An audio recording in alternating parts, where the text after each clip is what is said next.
This is TempleOS 5-minute random code walkthrough, episode 94, and I'm your host, Terry Davis. So God took us to scan key.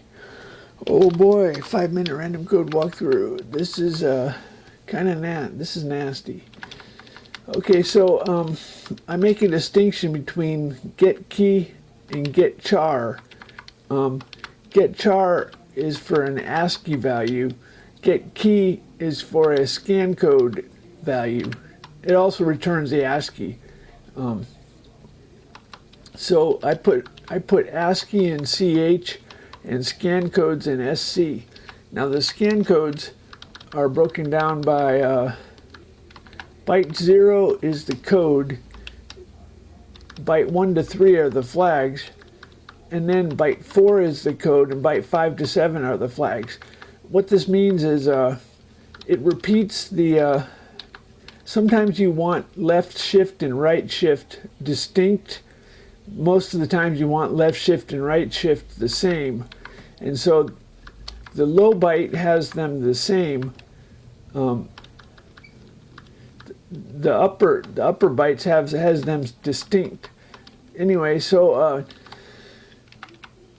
the flags, some of the flags are, okay, now this is tricky. I put, normally key up is bit 7. I made bit 7 the E0 prefix. And if you know about scan codes, you'll know what I'm talking about. Anyway, cursor keys are actually 2-byte codes. And I put them into 1 by cursor keys are usually E0 followed by another byte, and basically I fixed it so that that the scan code is 1 byte, and the bit 7 of that 1 byte is the E0 prefix present. Anyway, so some of these other flags, if the control key is pressed, if alt is pressed, it's capped and unlocked. It even has some for with left mouse button pressed at the same time. Anyway, so so that's what scan codes are. Now, getting back to where we landed. So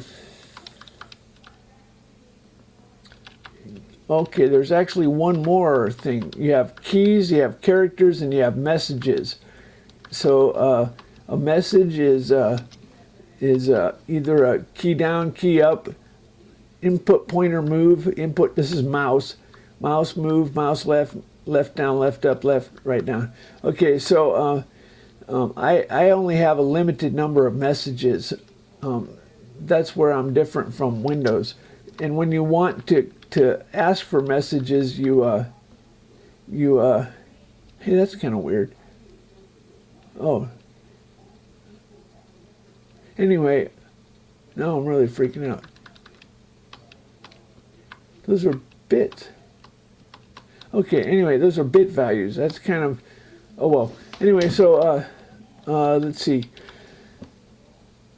So we were in scan key, we were in scan key, weren't we? So this one waits until a key is pressed, and it erases all the other, it purges all the other messages except keystrokes. And when it does get a key, it removes it from the queue. So that there's no way to scan for a key without removing it. So in other words, if you call scan key, it will wait until you get a key, a message key down, and it will get rid of it. I'm sorry, it will return it. Now you can leave, these have null parameters.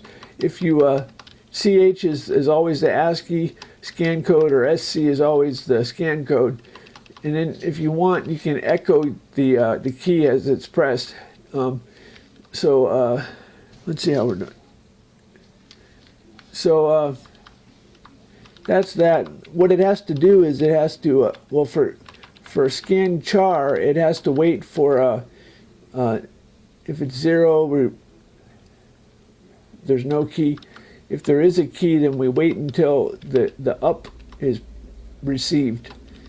And actually, this is waiting for an ASCII that's not 0.